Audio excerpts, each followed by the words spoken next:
At first, nothing seemed strange. She had always been the kind of woman who carried mystery like perfume, subtle, alluring, impossible to pin down. She'd say she was going to a late meeting, and I believed her. She'd disappear for a weekend to visit her cousin, and I didn't question it, because why would I? She was perfect with me, loving, attentive, the kind of girlfriend who planned little surprises just to make me smile. We had routines. Sunday mornings at our favorite cafe, Thursday movie nights, midnight talks that stretched until dawn. With her, I felt like I had finally found stability, but then small cracks appeared. One night, I saw her unlock her phone with a different passcode than usual. I laughed it off, thinking maybe she changed it. But when I asked, she froze for a second before smiling too quickly and saying, "I just forgot to tell you." Another time, she came home late, claiming her phone had died. But when I checked our shared Uber account, I saw she'd taken a ride not to her office, not to her cousin's, but to an address I didn't recognize. I told myself not to spiral. People make mistakes. People forget to mention things. But the unease grew heavier. It was in the way she'd sometimes call me by pet names she never used before. The way she'd glance at her phone, smile faintly, then lock the screen like it burned her. The breaking point came one Saturday morning. She left early, saying she was going to the gym. Hours later, I walked past a cafe downtown, and there she was, sitting across from a man I had never seen before. Her body language was unmistakable, leaning in, laughing softly, touching his hand across the table. For a moment, I thought my heart had stopped. She wasn't just cheating. She wasn't sneaking around for thrills. She was living two lives, one with me, one with him. And as I stood there frozen on the sidewalk, watching the woman I thought I knew play the role of perfect girlfriend with someone else, I realized the truth. I wasn't losing her. I had never truly had her in the first place. I couldn't shake the image of her in that cafe, laughing, touching his hand, looking at him the way she used to look at me. The scene replayed in my head all day, every night. I told myself maybe it was a misunderstanding. Maybe it wasn't what it looked like, but deep down I already knew. So I started watching, not in a movie style, stalking sense, but quietly, methodically. I paid attention to details I had ignored before. The name she mentioned in passing, the way she dressed depending on where she claimed she was going, even the rhythm of her messages. Sometimes she'd reply instantly, other times hours of silence followed by excuses. Patterns emerged. The first discovery came almost by accident. She left her gym bag in my car one evening. While moving it, her second phone slipped out, sleek, expensive, completely unknown to me. My hands shook as I picked it up. It was locked, but the existence of it said everything. Why would she need a second phone if she had nothing to hide? That night, when she was asleep beside me, I checked her main phone. Nothing incriminating. Clean. Too clean. Almost like she curated it. And that's when I understood. The second phone was where her other life lived. Days later, I found my way to that unknown address from the Uber receipt. It wasn't an office. It wasn't a cousin's apartment. It was a small condo on the other side of the city. I waited across the street, heart pounding. When she arrived, she didn't knock or wait. She unlocked the door with her own key. She had another home, another world. I sat in my car for an hour, numb, until the lights inside flickered on. Through the window, I saw her with him, the same man from the cafe. They moved around the condo like a couple who had been living together for years. Not awkward, not secretive, comfortable, familiar. She took off her jacket, slipped into a sweater hanging on the chair like it belonged to her, and kissed him like it was routine. That's when it hit me. I wasn't the main life, and he wasn't the fair. We were both halves of her lie. She had been building parallel realities, telling each of us what we wanted to hear, performing love like it was a script she could improvise on two different stages. I drove home in silence, my hands gripping the wheels so tightly they hurt. My mind ran in circles. How long had this been going on? How many times had she told me, "I love you," before walking straight into his arms? Which of us was the real one? Or had neither of us ever been real to her? I started digging deeper. I checked her travel history on Uber again. Same addresses, repeating every few days. I looked at her bank statements. 2 sets of charges that didn't add up. Fancy dinners I hadn't been invited to. Weekend trips she had claimed were girls' nights. Even her wardrobe told the story. Outfits I had never seen her wear, receipts from stores across town. The more I uncovered, the sicker I felt. Every new piece of evidence wasn't just proof of cheating. It was proof that my entire relationship had been theater. And still, I couldn't bring myself to confront her. Not yet, because part of me needed the whole truth. I needed to know how far her double life really went, and whether I was just one of many. That night, I lay awake beside her, staring at the ceiling. She was asleep, breathing softly, looking innocent. But I knew the truth now. The woman in my bed wasn't mine. She was a stranger, and I was just an actor in her play. I used to think I knew her better than anyone. Now I realized I had barely scratched the surface. After discovering the second phone in the condo, I became obsessed with connecting every dot.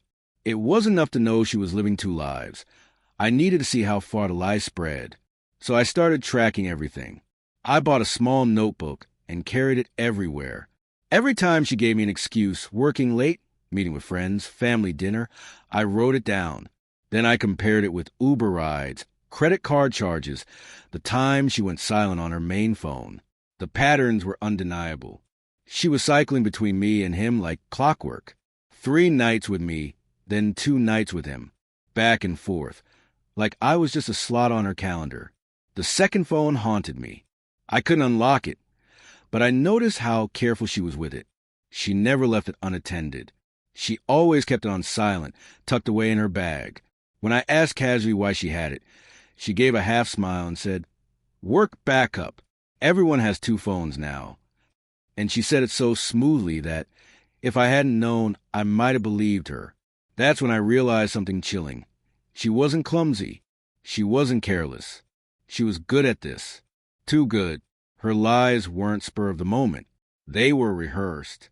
She knew exactly how much detail to give me to keep me calm, how to touch my arm or kiss me right after lie. So I'd swallow it without choking. This wasn't just cheating. This was performance art. I decided to follow her one night. She told me she was going out with co-workers. I waited 15 minutes, then got in my car and trailed her at a distance. She didn't go downtown to the bar she'd mentioned. She drove across the city, straight to the condo. I parked 2 blocks away and watched as she went inside. An hour later, I saw them through the window, not just eating dinner, not just sitting on the couch. They were celebrating something. Champagne glasses clinking, balloons, a cake on the table. My heart stopped. It was his birthday. She had thrown him a party. I wanted to vomit. Just a week earlier, she had done the same for me. Dinner, cake, the exact same words whispered into my ear. "You make me so happy." I had thought I was special. But now I realized she had copy-pasted her affection, duplicating the same gestures to maintain her 2 worlds. It wasn't just a betrayal of body. It was a betrayal of meaning. Every "I love you," every smile, every memory, all recycled, all rehearsed. The next day, I confronted her lightly, pretending I didn't know. I asked how her co-worker outing went. She smiled brightly and said, "It was fun. You would have been bored, though." And she said it while hugging me, kissing me, like nothing was wrong. Like she hadn't just celebrated another man's birthday with the same words and the same cake she used on me. That was the moment I realized I couldn't keep living in the shadows of her double life. I needed proof strong enough to break the illusion, not just for me, but for everyone. My friends, my family, even him, the man across the city who probably believed she was only his. Because maybe I wasn't the only victim here. Maybe he was too.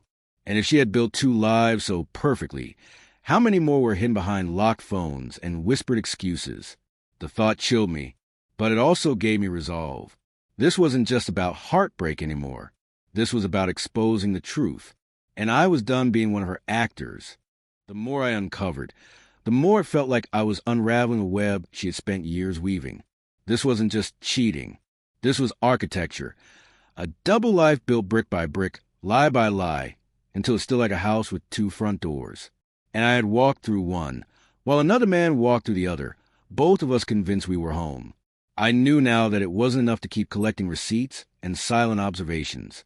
She was too good at twisting reality, too skilled at turning accusation into paranoia. If I confronted her unprepared, she would gaslight me again, make me doubt what I had seen with my own eyes. She would cry, she would scream, she would spin. And the worst part? People would believe her. So I needed to build something undeniable. I started with a second phone. I couldn't unlock it, but I could track its movements. A friend of mine worked in IT and owed me a favor. I didn't tell him the whole story, just enough. Within a week, I had a map of where that phone had been. It was damning. 2 sets of locations, repeating like clockwork. My apartment, his condo, back and forth, as if she were living on a schedule only she knew. The timestamps lined up perfectly with her excuses. Late night at the office meant his condo. Family brunch meant a morning spent in his kitchen. Then came the photos. I couldn't do it alone, so I hired someone discreet, a private investigator.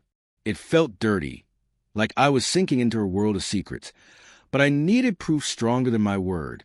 Within 2 weeks, I had a file, photos of her leaving my place, changing outfits in her car, then walking into his condo as if she had teleported into another life. Photos of them grocery shopping together. Photos of her holding his hand in public on the other side of town where she thought no one knew her. Looking at those photos was like dying twice. Once for the betrayal itself, and again for how ordinary it looked, like they were a real couple, like I had been erased. But the investigator gave me something even more valuable than the pictures. A name. His name. I had only seen him from a distance, but now I knew who he was. I looked him up, my hands trembling as I typed. And that's when I discovered the cruelest twist. He wasn't just some random guy. He worked in the same industry as me. Not only that, he had been at a few of the same events I had attended, conferences where she had tagged along and then disappeared for hours. She hadn't just built 2 lives. She had built 2 worlds that overlapped, just enough that if one collapsed, she could retreat into the other. The more I thought about it, the more sick I felt. Was she with me because of who I was? Or was I just another piece of her convenience, a way to stitch together her double reality? I couldn't keep this to myself anymore. I needed someone else to see it. So I told my sister. We sat at my kitchen table. The file spread between us. She flipped through every photo, every receipt, every timestamp. Her face shifted from shock to anger to sadness. Finally, she looked at me and said, "You can't keep living like this. You need to expose her." That word, expose, sat heavy in my chest. But how? If I confronted her privately, she would twist it again. If I did it publicly, she would cry her way into sympathy. No, I needed a moment where she couldn't run, where both lives collided and collapsed together. So I came up with a plan. I reached out to him, the other man, the one who unknowingly shared my life. I didn't come at him with rage. I simply asked to meet. He was skeptical at first, but when I mentioned her name, his tone changed. He agreed. When we met, I saw the same confusion in his eyes that I had felt weeks earlier. I showed him the receipts, the Uber logs, the photos. I expected denial, anger, maybe even a punch. But instead, his face went pale, his hands shaking as he whispered, "She told me you were her cousin." My blood went cold. Her cousin. That was her story for me. The man I had seen her with at the cafe. The man she shared a condo with. She had told him I wasn't her boyfriend. I was her family. That was how she explained my presence in her life. That was how she justified disappearing for days. It was a new kind of betrayal. Not just to me, not just to him, but to the truth itself. She had rewritten who I was in her story, reducing me to a convenient lie, so she could balance her lives without suspicion. He was devastated. I could see it in his face, the way he kept repeating, "I thought I knew her. I thought she loved me."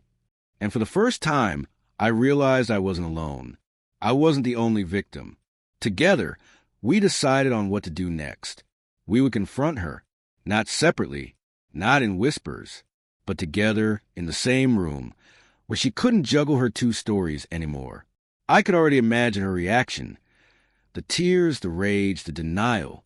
But this time, she wouldn't be able to play us against each other. This time, the stage would collapse. And for the first time since this nightmare began, I felt something close to hope. We arranged the meeting carefully. Neutral ground. No chance for her to twist a narrative into one of us ambushing her. A quiet restaurant on the edge of town. The kind of place where nobody knew us. No familiar faces to distort the scene. Just four walls, a table, and the truth. He sat across from me, pale but resolute. His hands tapped the table nervously. His jaw clenched like a man trying to hold himself together. We didn't say much while we waited. What was there to say? We were both victims of the same lie, both waiting for the woman who had split herself into two lives and dragged us through performance. When she walked in, everything slowed. She looked radiant. Of course. She always did. Her hair perfectly styled, her smile rehearsed, her movements graceful like someone stepping onto a stage. For a moment, she didn't see him. She only saw me. Her face lit up, and she said my name like we were meeting for a date. But then her eyes landed on the man next to me. Her smile froze. She stopped mid-step. Her mask slipped, just for a second. Then, almost instantly, she recovered. She laughed, too loud, like it was all a joke. "Oh my God," she said, her voice trembling with fake surprise. "What are the odds? You two know each other." Neither of us answered. We just stared. I pushed a folder across the table. Photos, receipts, Uber logs. Her eyes flicked down, then back up at me. Her smirk was back, but it was thinner now, more brittle. "This doesn't mean anything," she said quickly. "You're both overreacting." He leaned forward, voice low but sharp. "You told me he was your cousin." The color drained from her face. For the first time, she faltered. Her mouth opened, then closed. She tried to laugh again, but it sounded hollow. I said that because I didn't know how to explain. Explain what? I cut in, my voice shaking but firm. That you've been living two lives? That you've been with him while telling me you love me? That you recycle the same words, the same gestures, the same lies for both of us? Her eyes darted between us, desperate, searching for a crack she could wedge herself into. No, it wasn't like that. You don't understand. I love you, she said, but she was looking at him. Then she turned to me, grabbing my hand across the table. And I love you too. You're both everything to me. For a moment, the restaurant was silent. Just her voice, trembling and desperate, echoing against the walls. He pulled her hand away, disgust flashing in his eyes. You don't love either of us. You love the control. You love the act. Her mask cracked further. Tears welled up, spilling down her cheeks. Maybe real this time, maybe not. Please, she whispered. Don't leave me. Don't both of you leave me. I can't. But it was too late. We both stood. Chairs scraped against the floor. She reached out, begging, her voice breaking into sobs. But neither of us touched her. Neither of us believed her anymore. I turned one last time before walking out. She was sitting there, trembling, her perfect world collapsing around her. For the first time, she looked small, powerless. And as we walked out together, two men who had once been strangers, now bound by betrayal, I realized something. The revenge wasn't shouting or screaming or humiliating her in public. The revenge was leaving her alone with her lies. No audience left to applaud her performance.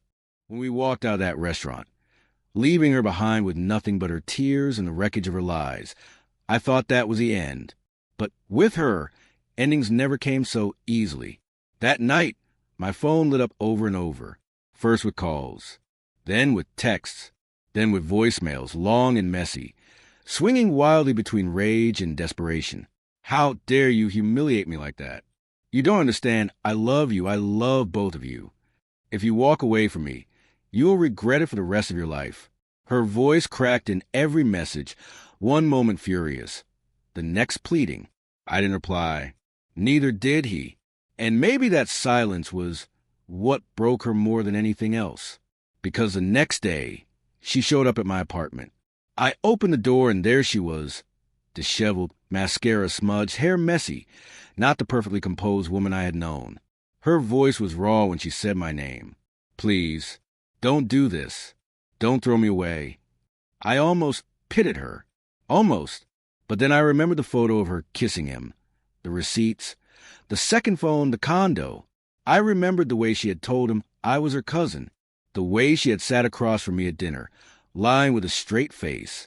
You didn't love me, I said quietly. You loved performance. Her face twisted, tears streaming down her cheeks. No, you don't get it. I needed both of you. You gave me different things. He made me feel safe. You made me feel alive. I couldn't choose. I didn't want to choose. That was it. The truth, raw and selfish. She hadn't been torn between two loves. She had been greedy. She wanted everything without consequence. Two men giving her different pieces of what she craved, both kept in the dark. And when her worlds collided, she wasn't sorry she'd lied. She was sorry she'd been caught. I told her to leave. She screamed. She begged.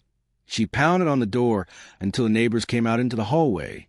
Finally, she stormed off, her curses echoing down the stairwell. But the storm didn't stop there. Over the next week, she tried everything. She showed up at his condo, begging on her knees. He sent me a message later. She camped outside for hours. I didn't let her in. She tried turning to social media, posting photos of herself crying, vague captions about being betrayed by people you trust. Some people believed her. Some sent her sympathy. But more than a few had heard the truth now, and the comments weren't as supportive as before. Her perfect mask had cracks, and the world could finally see them. Then came the threats. Anonymous numbers, messages like, "You think you're safe? You're not." I knew it was her. It always was her. But instead of fear, I felt something different this time. Calm, because I had proof, I had witnesses, and I wasn't playing her games anymore. Meanwhile, he and I, the two men she had tried to pit against each other, stayed in touch. It was strange, awkward at first, but there was an odd comfort in knowing I wasn't alone. We met for drinks one evening. He told me how she had promised him the same things she'd promised me. Same words, same gestures, same lies. "She's good," he said, shaking his head. "Too good. I almost believed she'd never hurt me." I nodded, staring into my glass. That's what she does. She makes you doubt yourself until her lies sound truer than your own memories. And that was the most painful part.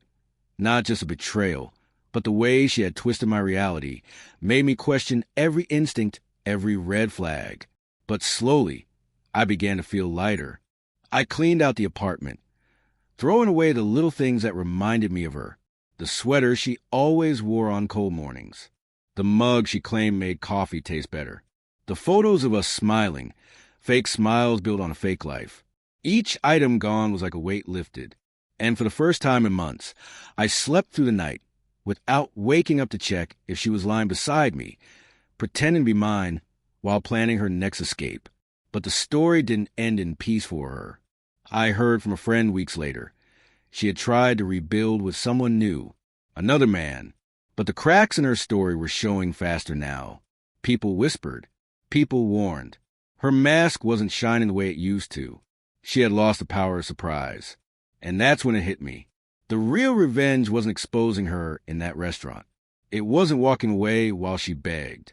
It wasn't even surviving the sleepless nights and the pain.